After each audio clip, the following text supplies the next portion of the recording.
browse, and it's in the desktop and the telephone, and that's the data set. Okay. Next, telephone, and finish. Okay. Now, we did all of that in class, so I'm going to run it all together, like the whole thing here. Submit selection. Because I don't want to waste your class time. You want to leave in half an hour, according to Jen. It's not going to happen. Okay, so basically, if you look at the autocorrelation check for residuals, they are fine, correct? But are they the correct ones? No, because this is not counting the intervention. I will show you if I count the intervention. Look at your transfer function model, like the sheet I gave you last time when we had the intervention model. What did I have to do to include the intervention? I want to show you what will happen to these if I didn't do them here. So there is no ones with the intervention. So this is basically the autocorrelation check for residuals without the intervention. Now, I can go here and just add two little commands in my last output. I want to identify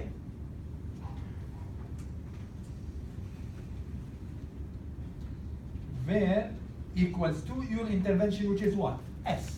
It was S, if you remember. S equals 0 if this is less than. So you are creating it, select YT from telephone where T is less, no, not this one. Where did I introduce the S? Here. If T is greater than or equal to 147, then S is 1, otherwise S is 0. So that's the intervention. I introduced the S here, but I didn't include it here to get the autocorrelation check for residuals with the input S.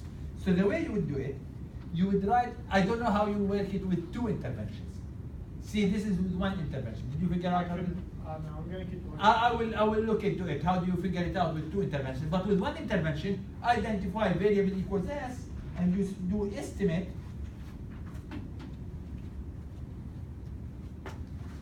And that's it. You don't have to specify a model for the S at all. It's just you need identify variable S and estimate. And now, when you do this, can you do like the differencing S112 or no? you don't need it because you have it here. Okay. It's just you are inputting the S like you input the X's. That's all I'm doing. Inputting the S as I'm doing the S's, and then you are doing the differencing here. Now look what is going to happen. That will shock you a little bit. If we run this, submit selection, and this will explain to you, oh, back limit is misspelled. Let me just redo it. Okay, Control E. Back lim, I think I gave it to you. Back lim is without the IT. You have to see it blue. Okay, so let's run this again. See how you see the green here? Back limit is misspelled. It's back lim. Submit selection. Anyhow, so now there should be no error when this runs. Okay. This one here is the one you saw before. This is exactly the same one you saw before. This is without the input S. Look at this. That will surprise most of you. Look at this. You see the big difference? Now what does that tell you? These are cooked up examples. You will never ever see something like this. I told you, I mean, like, you will never ever, in dealing with real data, you will never see something like this. So here is something better than what you saw. Okay? You understand what I'm saying? But you have still to do it, cross correlation check was used with the input S, because your model was with the input S. Similarly, if you are doing a transfer function model, which is the new data set I gave you, you have an input X. You don't look at the autocorrelation check for residuals without the input X, because you specify the model with the input X. Okay? Is that done? Can I close this and then go to something else? Okay.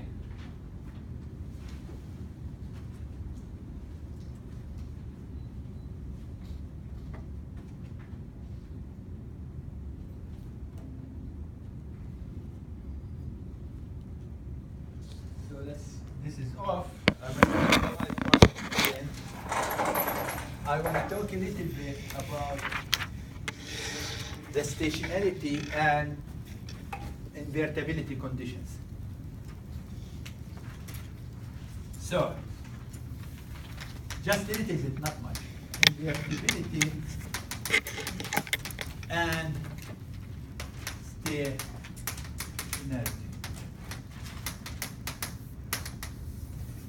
Now you had one question in the homework, and the conditions. Some of you, when they were reading the sheet I gave you, they misread it. I had to correct like 4 of you. They misread the sheet. The sheet says, let me see where did I put that sheet. I think I have a copy here.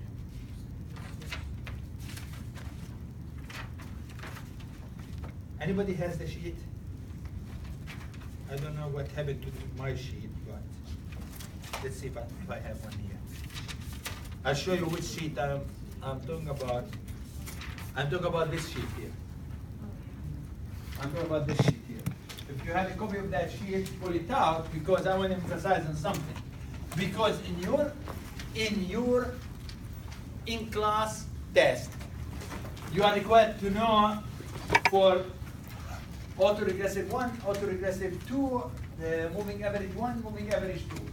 So if you read the second line, when it says about, actually it's the third group. The third group, it says phi 1 of b equals 1 minus p1. This is capital P. Okay? And that is little p. So for me, I'm going to write this. And beside it, you see absolute value of p1 is less than 1. This is the stationarity condition for an autoregressive 1. It doesn't say before it here, but I would go ahead and add. Autoregressive 1. This is autoregressive 1. Now below it is the one for autoregressive 2, which was your homework. So below it is the autoregressive 2. The autoregressive 2, you have here a phi 2b, which was 1 minus p1b minus p2b squared, which actually the way you got these conditions here is by getting the roots of m squared minus p1 m minus p2 equals 0. The roots of this has to be less than 1. That's what you had for the homework, okay? Now what are the conditions? This is not part of it. This is for autoregressive 1. The conditions are absolute value of p2 is less than 1, phi2 minus p1 is less than 1, and phi2 plus p1 is less than 1. Okay? These are what the conditions are. Now, some of you were asking me whether absolute value of p1 has to be less than 1. The answer is no, but it could go up to minus 2, the maximum. And here is the reason, the easiest way to see it. For those of you who studied Calc 3, that should be an easy thing to do. So look at this. Here is your phi1, phi2, and here is your phi1. Now, we know that phi2 goes from negative 1 to 1. So that's phi2, from negative 1 to 1. That is phi2. Now, phi1 plus phi2 equals 1 is this line. So that's 1, that's phi1 plus phi2 as an equation equals 1. And phi2 minus phi1 equals to 1. Let's do the equal. Phi2 minus phi1 equals to 1. If you graph it, it will be this one. That is phi2 minus phi1 equals 1. You can try numbers. Like when phi1 is negative 1, this will be, phi2 will be 0 at negative 1, correct? If this is negative 1, negative 1 is plus 1, the one with the 1 cancels, phi2 is 0 at negative 1. So that's the graph, okay? So basically, when I say phi2 plus phi1 less than 1, I'm looking here. And when I say phi2 minus phi1 is less than 1, that means phi2 is less than 1 plus phi1, I'm looking here. Now, of course, you have to limit phi2 to be from negative 1 to 1, so you cannot go below this. So phi1, phi2 could be anywhere here, okay? That's the idea. So it will be anywhere in that triangle. So nothing prevents phi1 from being up to 2 here. This is negative 2, and this is 2. Of course, there's a condition for phi1 to be like close to 2, like 1.9, to be here, phi2 has to be way negative.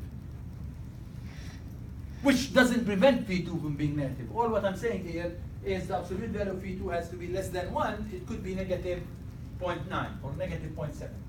Okay? So that's the best way to look at it in a picture, like to see what it is. Now, I don't want you to be shocked when you see a question like this in your final, because I don't think I asked it last year, but this year I might ask you a question like this.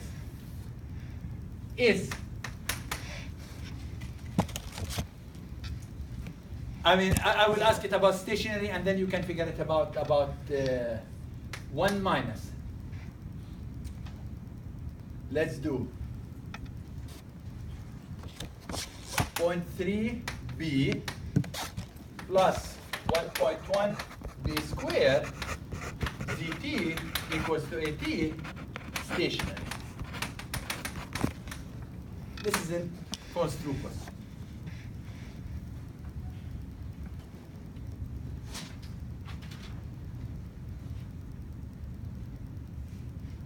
What is the answer?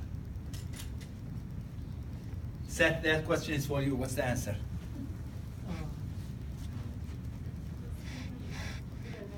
What is phi2? 1.1. It's greater than 1. Automatically, it's not stationary. See, these are the stationarity conditions. And the invertibility refer to what?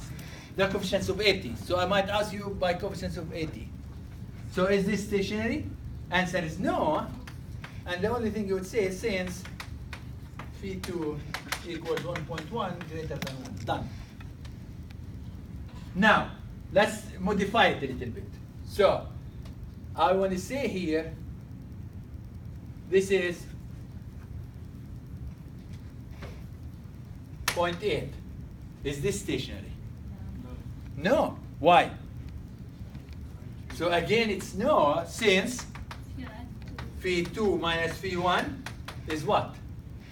1.1 is not less than 1. You need to have phi2 minus phi1 less than 1. Now, Dr. D, when she was teaching time series, these were some of her favorite questions. She would challenge them like, is this stationary or this is not stationary? I consider it like if you know the conditions, that is like, in my opinion, that is just my opinion. This is for somebody in high school. It's not like to check these conditions, either satisfied or not. Because that's what makes it stationary. Okay?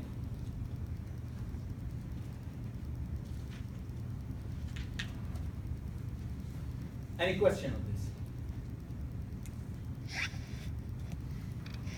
All right.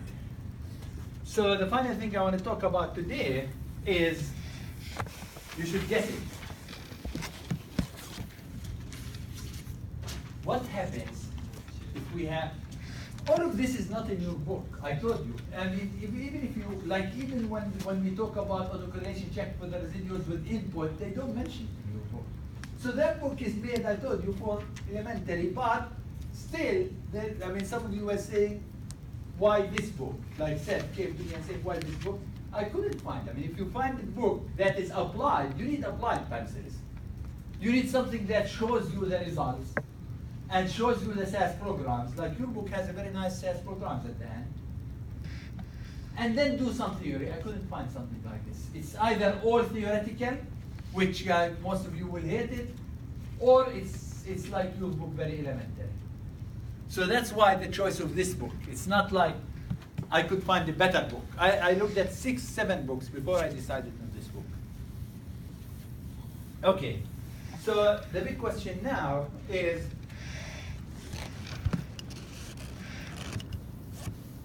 transfer function. Let's write it as general. General transfer.